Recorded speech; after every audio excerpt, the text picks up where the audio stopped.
नमस्कार दोस्तों। हिंदू पंचांग के अनुसार माघ मास के कृष्ण पक्ष की चतुर्थी तिथि को नए साल की पहली संकष्टी चतुर्थी है। इसे सकट चौथ भी कहा जाता है। मान्यता है कि इस दिन जो व्यक्ति व्रत रखता है और भगवान गणेश की पूजा करता है, उसके सारे संकट दूर हो जाते हैं।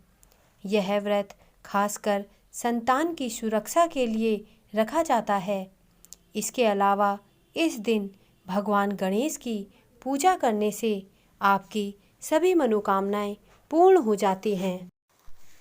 दोस्तों, पंचांग के अनुसार माघ माह के कृष्ण पक्ष की चतुर्थी तिथि की शुरुआत 10 जनवरी दिन मंगलवार को दोपहर 12:09 पर होगी और इस तिथि की समाप्ति 11 जनवरी दिन बुधवार को दोपहर 2:31 पर हो रही है। सकट चौथ के दिन चतुर्थी तिथि में चंद्रमा की पूजा अनिवार्य है, इसलिए सकट चौथ का व्रत 10 जनवरी को रखा जाएगा। 10 जनवरी को सुबह 9:52 से दोपहर 1:47 तक अच्छा समय है। इसमें भी लाभ उन्नति मुहूर्त सुबह 11:10 से दोपहर 12:29 तक और अमृत सर्वोत्तम मुहूर्त दोपहर 12:29 से दोपहर 1:47 तक है।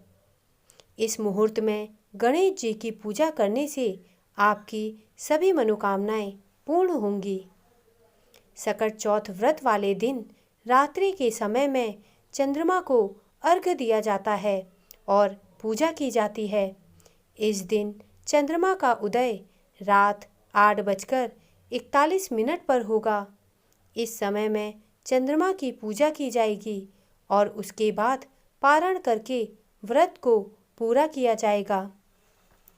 दोस्तों, इस साल सकट चौथ पर सर्वार्थ सिद्धि योग, प्रीति योग और आयुष्मान योग बन रहे हैं।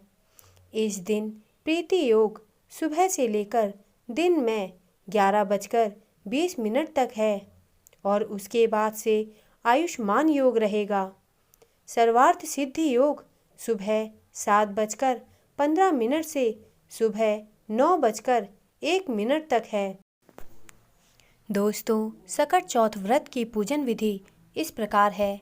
सकट चौथ संतान की उम्र और खुशहाल जीवन के लिए रखा जाता है, इसलिए इसको पूरे विधि विधान से करना चाहिए। चलिए आपको बताते हैं कि इस व्रत का ज़्यादा से ज़्यादा लाभ कैसे उठाया जा सकता है, किस विधान से पूजा करने से भगवान की कृपा सबसे ज़्यादा होगी। सकट चौथ व्रत के दिन ब्रह्म मुहूर्त में स्नान करके साफ स्वच्छ वस्त्र धारण कर लें। व्रती महिलाओं को लाल या पीले रंग का वस्त्र धारण करना चाहिए। स्नान के बाद भगवान गणेश की प्रतिमा को चौकी पर स्थापित करें।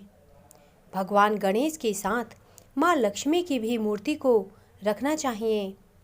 इसके बाद भगवान गणेश और माँ लक्ष्मी की विधि विधान से पूजा शुरू करनी चाहिए। सबसे पहले गणेश जी और माँ लक्ष्मी को रोली और अक्षत लगाएं। इसके बाद फूल, दुर्वा, मोदक भगवान गणेश को चढ़ाएं। सकट चौथ पर तिल का विशेष महत्व है, इसलिए भगवान गणेश को तिल के लड्डुओं का भोग जरूर लगाना चाहिए।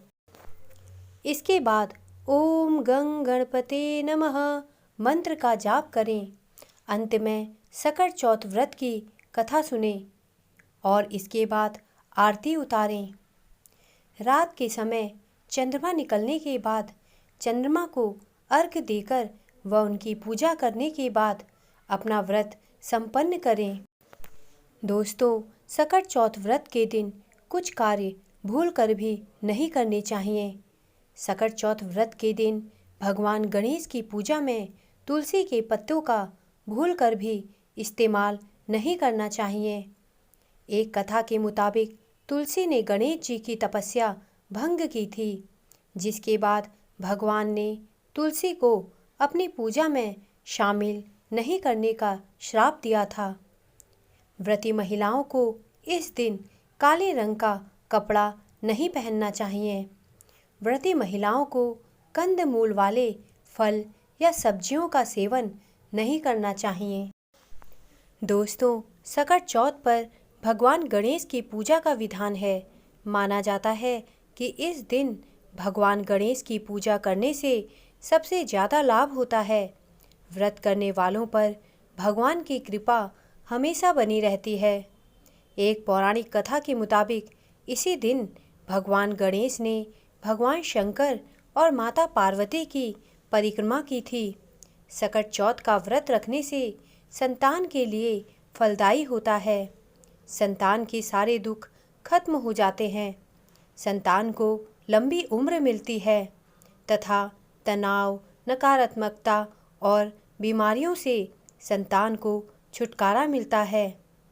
दोस्तों, संतान पक्ष से माता को शुभ समाचार मिलता है। इस दिन व्रत करने से वैवाहिक जीवन भी सुखमय होता है। दोस्तों, मेरे द्वारा दी गई जानकारी अगर आपको अच्छी लगी हो तो कृपया मेरे चैनल को सब्सक्राइब करें तथा मेरे वीडियोस को लाइक करें। धन्यवाद।